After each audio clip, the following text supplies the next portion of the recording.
अस्सलामु अलैकुम वरहमतुल्लाहि वबरकातुहू। उम्मीद करता हूँ तमाम व्यूअर्स खैरियत से होंगे। अगर आपने इस यूट्यूब चैनल को सब्सक्राइब नहीं किया तो जल्दी से चैनल को सब्सक्राइब कर लें और सवाब की नीयत से दूसरों के साथ इस वीडियो को ज़रूर शेयर कर लें। हज़रात मोहतरम, आज हम जिस मौजू पर बात करने वाले हैं वो है कि अल्लाह करीम काफ़र ऐशो इशरत में और मोमिन तंगी में क्यों है।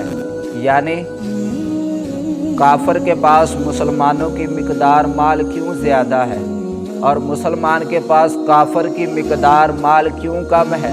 हज़रात मोहतरम, आज हम इस कायनात में देखें तो हमें नज़र आता है जो काफ़िर हैं, जो कुरान और हदीस का इनकार करते हैं, उनके पास मालो दौलत कसरत के साथ है, और जो मुसलमान हैं, कुरान और हदीस पर अमल करने वाले हैं, कुरान और हदीस को मानने वाले हैं, उनके पास जो है वो मालो दौलत की कमी है।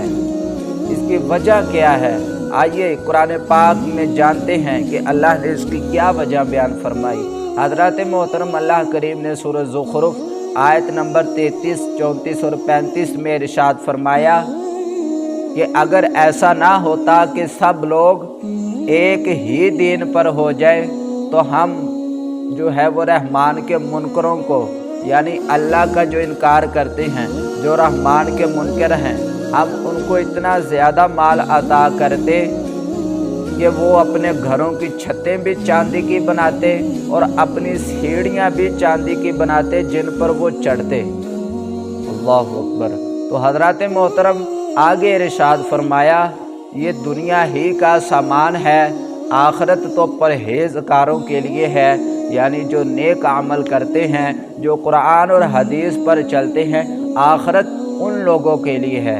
हज़रात मोहतरम, इन आयत मुबारक का मफ़हूम ये है, अल्लाह ताला हमें समझाना चाह रहा है ये जो दुनिया का सामान है, ये जो मालो दौलत है, ये जो सोना चांदी हीरे जवाहरात है, ये जो दुनिया की आराइश व आराम है, ये सिर्फ़ और सिर्फ दुनिया ही का सामान है, और आखिरत में इन लोगों के लिए, काफरों के लिए जो कुरान और हदीस का इनकार करते हैं, आखिरत में इनका कोई हिस्सा नहीं। आखिरत में हिस्सा है तो उन लोगों का हिस्सा है जो कुरान और हदीस पर अमल करते हैं, जो जनाबे वाला परहेज़गार लोग हैं, जो कुरान और हदीस पर अमल करने वाले लोग हैं, आखिरत उन लोगों के लिए है। अल्लाहु अकबर। हज़रात मोहतरम, आज मुसलमान परेशान है माल की वजह से। आज मुसलमान जो है मालो दौलत की वजह से परेशान है, तो आज मुसलमान को परेशान नहीं होना चाहिए। ये दुनिया का सामान है, दुनिया में रह जाएगा। अल्लाह करीम के हाँ इस मालो दौलत की कोई कदर व कीमत नहीं। अल्लाह करीम ने दूसरे मकाम पर इरशाद फरमाया, इन्नमल हयातुद दुनिया लाइबुन व लहव, बेशक दुनिया एक खेल और तमाशा है। हज़रत मोहतरम, तीसरे मकाम पर अल्लाह करीम ने इरशाद फरमाया कि अल्लाह तबारक व तआला ने ज़मीन में मौजूद चीज़ों को ज़मीन की ज़ीनत बनाया और फरमाया कि हमने इंसान को भेजा ताकि हम देखें कि इनमें से कौन अच्छा अमल करता है। तो हज़रत मोहतरम, अल्लाह ताला ने इस आयत मुबारक का मफ़हूम ये है कि अल्लाह ताला ने हमें इस कायनात में इसलिए भेजा ताकि अल्लाह देखे कि हम में से कौन अच्छे अमल करता है, कौन कुरान और हदीस पर चलता है, कौन कुरान और हदीस पर अमल करता है, और कुरान और हदीस पर अमल करके दूसरों को बताता है। तो हज़रत मोहतरम, अल्लाह ताला ने हमारा मालो दौलत नहीं देखना, अल्लाह ताला ने हमारे पास जो आराइश व आराम है वो नहीं देखनी। अल्लाह ताला ने हमारे पास जो देखना है वो हमारा अमल देखना है कि हम अमल क्या करते हैं।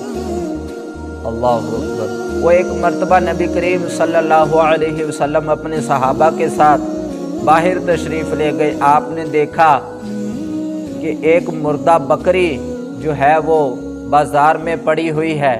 नबी करीम सल्लल्लाहु अलैहि वसल्लम ने फरमाया, ऐ सहाबा, जिस तरह इस बकरी की, मरी हुई बकरी की कोई कदर व कीमत इसके मालिक के हाथ नहीं है, इसी तरह اس کائنات کی اللہ کے نزدیک کوئی قدر و قیمت نہیں ہے، کوئی حیثیت نہیں ہے۔ یعنی اس حدیث مبارکہ کا مفہوم یہ ہے کہ جب بکری مر جاتی ہے، حرام ہو جاتی ہے، تو اس کے مالک کے نزدیک اس بکری کی کوئی قیمت نہیں ہوتی۔ اسی طرح اللہ کے نزدیک اس کائنات کی کوئی قدر و قیمت نہیں ہے، کوئی حیثیت نہیں ہے۔ ہاں حیثیت ہے تو ان لوگوں کی ہے جو قرآن اور حدیث پر عمل کرتے ہیں، حیثیت ہے تو ان لوگوں کی ہے جو قرآن اور حدیث خود سیکھ کر دوسروں کو سکھاتے ہیں۔ تو حضرات محترم، اللہ کریم نے کافر کو مال و دولت اس لیے عطا کیا تاکہ وہ اپنے مال و دولت میں ہی مگن رہیں۔ حضرات محترم، آج مسلمان کو پریشان نہیں ہونا چاہیے کہ اس کے پاس مال و دولت کیوں کم ہے، اس کے پاس جو ہے وہ دنیا کی آرائش و آرام کیوں نہیں ہے۔ تو پریشان نہ ہو، آپ کو اللہ نے ایمان عطا کیا ہے، آپ کو اللہ تعالیٰ نے دنیا کی سب سے بڑی دولت اپنے محبوب کا امتی بنایا ہے، تو ہمیں پریشان ہونے کی ضرورت نہیں ہے۔ ہم یہ جو مال و دولت ہے یہ دنیا کا سامان ہے، اور آخرت جو ہے وہ پرہیزگاروں کے لیے ہے، وہ قرآن حدیث پر عمل کرنے والوں کے لیے ہے۔ تو گرامی قدر حضرات، آخر میں دعا گو ہوں، اللہ کریم ہمیں قرآن اور حدیث کو سمجھنے کی توفیق عطا فرمائے، ہمیں اپنی آخرت کو بہتر کرنے کی توفیق عطا فرمائے۔ ویڈیو اگر اچھی لگی ہو تو ثواب کی نیت سے ضرور دوسروں کے ساتھ شیئر کیجئے گا، اور اگر کوئی کسی کو اعتراض ہو اور کسی کو کوئی سوال ہو تو وہ کمنٹس میں اپنا سوال درج کر سکتا ہے۔ السلام علیکم ورحمۃ اللہ وبرکاتہ۔